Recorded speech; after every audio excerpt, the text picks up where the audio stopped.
Today I want to talk with you about In the Likely Event, a contemporary romance novel by Rebecca Yarros. In the Likely Event was first published in 2023 and it is a standalone book. As per usual, we will start this video with a short synopsis, then proceed to the non-spoiler review and wrap this video up with the spoilers. If you haven't read In the Likely Event yet, then do not worry. I will make sure to let you know when the spoilers begin. This novel gives us the story of Izzy and Nate, which we get to follow through several points in time that by the end of the book slowly merge into one present timeline. Izzy first meets Nate on an airplane and their instant connection is undeniable. However, the plane ride gets cut short as just 90 seconds after the takeoff, the plane goes down in the Missouri River. And while both of them survive, this experience bonds them for life. Their lives, however, is as different as they can be. Izzy is a rich, soon-to-be well-educated young woman with a bright future ahead, while Nate is someone who has no other option but joining the military in order to leave his broken family life behind. Despite a few chance encounters over the years, the timing is never right, no matter how obvious their attraction to one another is. Until finally, 10 years after the plane crash, they both end up in the same location, Afghanistan, where Nate is being tasked with protecting Izzy's life. And while he knows that he would die to keep her safe, she is now wearing another man's ring on her finger. Let me level with you. 2 years ago, I didn't even know who Rebecca Yarros is. And then The Fourth Wing came out and I still didn't know. I have no idea how, but that book completely slipped under my radar. Only when the first batch got sold out and I ended up with a line of customers at work asking me when more of Fourth Wing will be printed and sent to the store, I actually started to pay attention. As soon as the book was back on market, I got myself a copy to see what this fuss is about, and I read it in basically one sitting. It's a perfect romantic fantasy book for millennial audience. It took me back to the time when I was a teenager who couldn't get enough of Hunger Games or Divergent. In short, I loved it. But I ate up Fourth Wing, and back then Iron Flame was still far from being released, so I thought to myself, why not give Rebecca Yarros' romance novels a try? And that's how it all began. I was bored, so I grabbed The Reality of Everything. And yes, by then I knew very well that this book is the last book in Flight and Glory series, but for some reason it seems that I am unable to read books in order unless I'm forced to do so. I don't know why I am the way I am. But I read it and I absolutely loved it. It's been a long while since I read a military romance and this one simply took my breath away. Afterwards, I proceeded to read Ice Turns Skyward, The Full Measures, and Beyond What Is Given. I'm still holding out on Hallowed Ground because I just don't want to see Josh and Ember suffer again. But I will read it. Eventually. Once I was done with this series, I started looking at Rebecca's standalones. I cried my eyes out reading The Things We Left Unfinished, and I was left in absolute shock by the turn of events in The Last Letter. The only novel that I wasn't enchanted by was Great and Precious Things, which is not to say that the book wasn't good, it just didn't measure up to her other contemporary romance novels. And then I finally made my way to In the Likely Event. And oh boy, what a book. I grabbed it as an easy read before going to sleep, and the next thing I knew, I was halfway in, knowing that I need to put it down and go get some sleep. But I woke up early so I could get a couple more hours of reading before I have to leave for work. I read it in a bus stop, I read it in a bus, I read it for those last 5 minutes I had to spare before starting my shift. I read it through my lunch break and I still had 6 pages left that I couldn't get to before I got home. It was torture, in the best kind of way. As soon as I get home, I settled in on the couch without even taking off my jacket because I needed to finish it. I was reading the last pages at home alone and I audibly gasped because of an unexpected turn of events. I loved this book. I lived this book. I mounted words with the characters when emotions were high.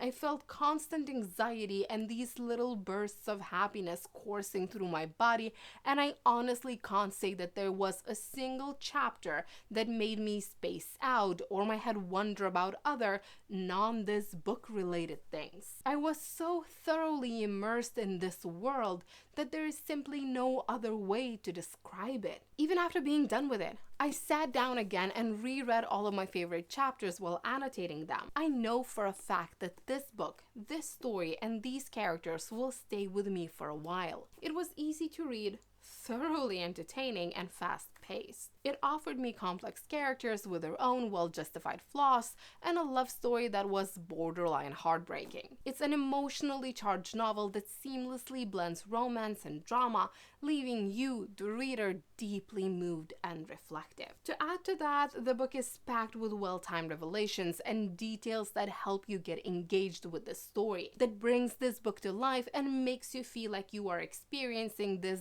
borderline tragic life alongside the characters. Now, that's not to say that the book is perfect and everyone in the world will love it. Of course not. I said it a million times before and I'll say it again. Every book has its own reader, and this one felt custom made for me. But without any further ado, let's move to the spoiler review so we could talk a little bit more about the characters and the main story of the novel. First things first. Is it just me, or the Ladyhawke references were executed in this novel absolutely perfectly? Now, in case you forgot, Ladyhawke is a medieval fantasy film released in 1985, starring Matthew Broderick, Michelle Pfeiffer, and Roger Hauer. One of the main storylines of the movie is that of Navarre and Isabel. Long story short, Isabel, a beautiful woman, once dared to refuse the bishop's advances and instead married her lover, Navarre, in secret. Bishop, being a man with a fragile ego and a lot to prove, cursed the lovers by turning Isabel into a hog during the day and Navarre into a wolf during the night. Even then, however, Isabel and Navarre continued to travel together, staying close to each other while the curse kept them apart. I just loved how well done this parallel was without the author needing to constantly remind us of it or shove it down our throats. If I remember correctly, which I might not because I ate this book up way too quickly, a Ladyhawke story was mentioned to us 3 times. Once when Isabel explained the origin of her name, second time when she invited Nate to watch the movie with her, and third time when we learned that Navarre is Nate's call sign. And yet, remove the fantasy element of the original Ladyhawke movie, and the themes of these stories will be the same. Isabel and Nate, star-crossed lovers, want to be together, but their circumstances do not allow it. Over a span of 10 years, they got together and separated. They called each other, sent each other letters and gifts and emails. Yet also sometimes they would grow apart and they would date other people. During all that time, however, they never fell in love with anyone else. They never put themselves and their own well-beings as a priority. Even when not being together, they lived for each other. And it's honestly fitting that we as the readers also didn't get to actually experience them being happy until the last pages of the book, when we can enjoy the very much earned happy ending. If you are like me and you read a lot of romances, you know how formulaic they can get. While a good bunch of them following the same timeline of meet cute, build up to relationship, actually being in a relationship, then the big bag thing that breaks the couple apart, and eventually reconciliation that leads to the happy ending. Not here though. Rebecca Yarros made us wait until the damn epilogue to see them truly together. In that sense, this book reminded me of an old Disney movie, where nothing gets right until the very end, where you get the kiss, the wedding, and they lived happily ever after sign before the screen fades to black. And yes, don't get me wrong, we get to see their connection.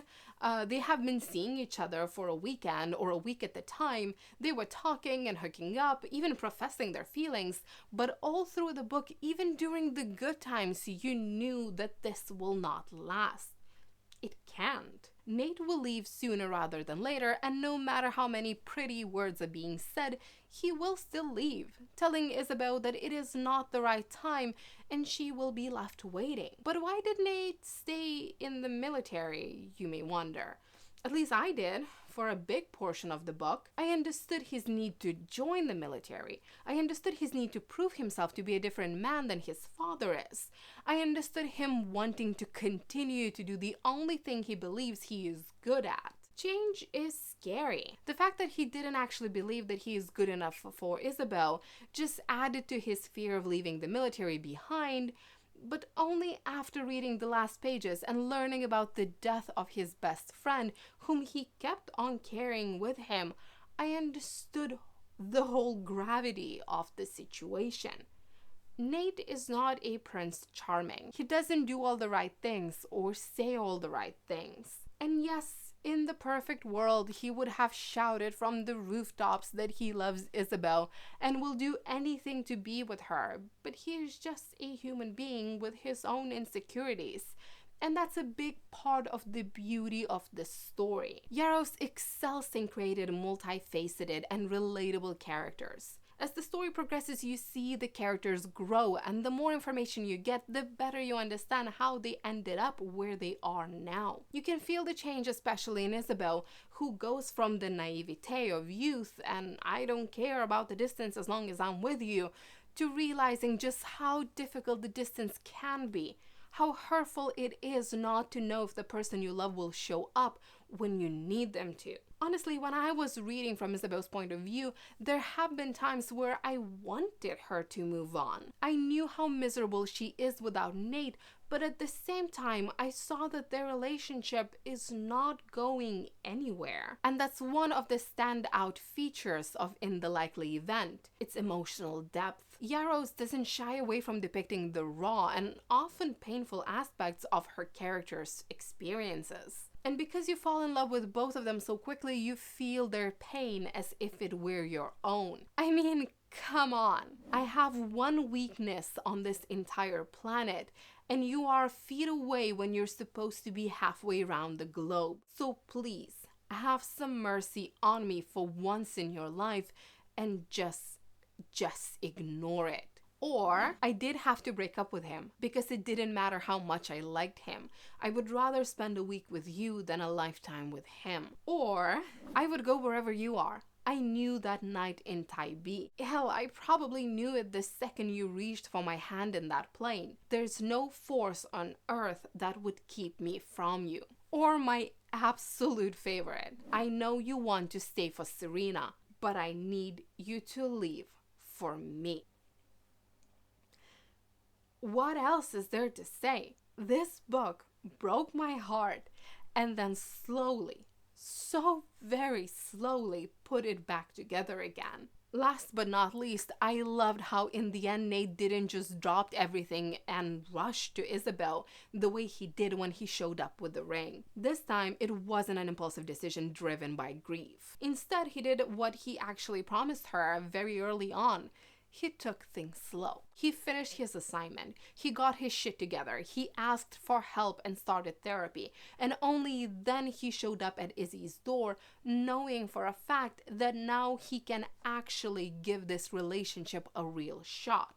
And as we can see from the epilogue, it obviously worked. And honestly, I was glad for once to read an epilogue that didn't include a bunch of children running around. I never really saw Nate and Isabel as parents, and not that they wouldn't be great ones, but after waiting 10 years, for once, they just needed to be the two of them. All in all, I will most likely end up recommending this book to everyone I meet. It's a great story on the unpredictability of life. It's a great romance, but it's more than that. It's a story of human endurance and hope. But that's just my opinion. What about yours?